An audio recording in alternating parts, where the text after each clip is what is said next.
নমস্কার, কেমন আছেন সবাই? রেসিপি বাই শ্রিয়ম স্মল চ্যানেলে আপনাদের স্বাগত জানাই। চলুন আজ তাহলে একটি ভেজিটেবিল চপের রেসিপি শেয়ার করা যাক।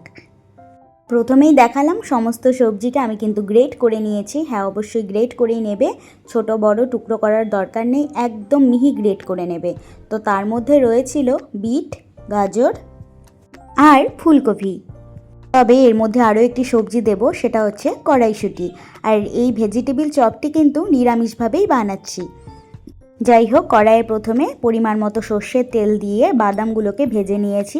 তারপরে বাদাম ভাজা হয়ে গেলে ফোড়নের জন্য দিয়ে দেব বেশ খানিকটা পরিমাণে হিং। তারপরে জিরের থেকে সুন্দর গন্ধ ছাড়লে তাতে দিয়ে দেব পরিমাণ মতো আদা কুচি এবং লঙ্কা কুচি। তারপরে সমস্ত উপকরণ থেকে যখন দারুণ একটা সুন্দর গন্ধ বের হবে, তো গন্ধেই আপনারা বুঝে যাবেন, তারপরে যেই কেটে রাখা ভেজিটেবলসগুলো ছিল, গ্রেট করে রাখা, সেগুলোকে দিয়ে ভালো করে নাড়িয়ে চাড়িয়ে নিতে হবে।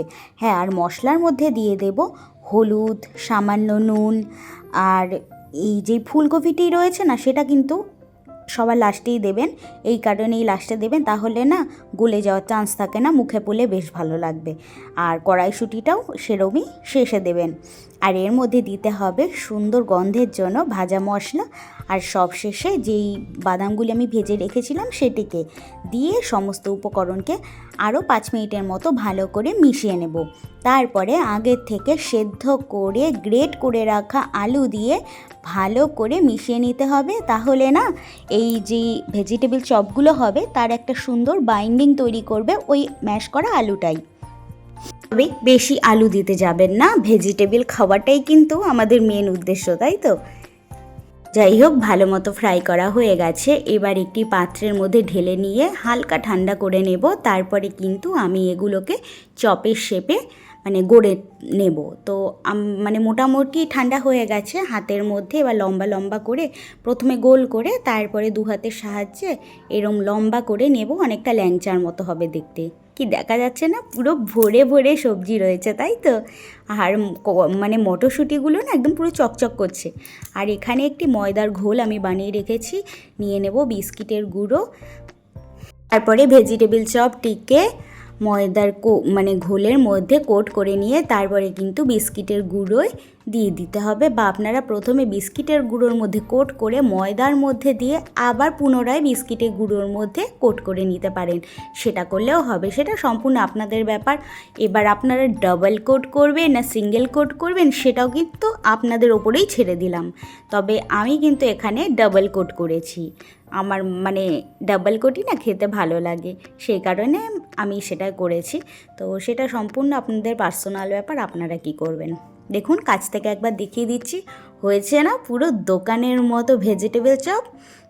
দাঁড়ান, খেতেও কিন্তু সেরমই হবে। তো এক্সট্রা কিছু রয়ে গেছিলো, সেটাকে আমি এয়ারটাইট কন্টেনারের মধ্যে স্টোর করে রেখে দেব।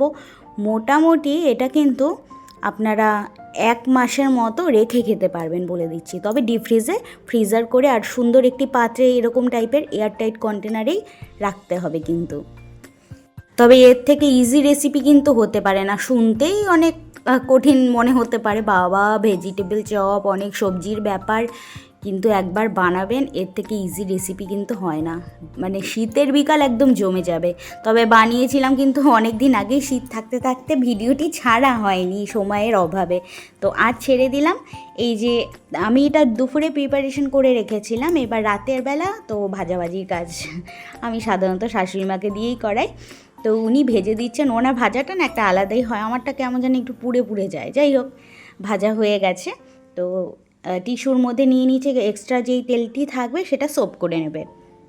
তো সমস্ত ভেজিটেবল চপ আমার একদম রেডি হয়ে গেছে, এবার শুধু খেলেই হয়। তো সুদীপ্তকে বসিয়ে দিয়েছি, তারপরে তো সুন্দর করে পরিবেশন করতেই হবে। দাঁড়ান আপনাদেরকে একবার আওয়াজটা শোনাই যে কতটা ক্রিস্পি হয়েছে। কি আওয়াজ শুনে নিশ্চয়ই আর কোনো সন্দেহ নেই, যথেষ্ট ক্রিস্পি হয়েছে, খেতেও কিন্তু অসম্ভব সুন্দর। তাই বললাম ভেতর থেকে একবার ভেঙে দেখিয়ে দাও। তো দেখাই যাচ্ছে পুরো ভরে ভরে এখানে ভেজিটেবলস রয়েছে। এর চেয়ে ইজি রেসিপি হয় না। তবে এই রেসিপিটা কেমন লাগলো অবশ্যই আমাকে কমেন্ট করে লিখে জানাতে ভুলবেন না। ভিডিওটি ভালো লাগলে লাইক শেয়ার সাবস্ক্রাইব করে অবশ্যই আমার পাশে থাকবেন।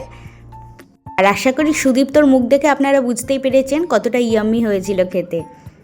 তবে এখনকার জন্য টাটা, বাই বাই। নেক্সট ভিডিওতে বা নেক্সট ভ্লগে খুব তাড়াতাড়ি দেখা হচ্ছে। ততক্ষণের জন্য সবাই সুস্থ থাকবেন, ভালো থাকবেন।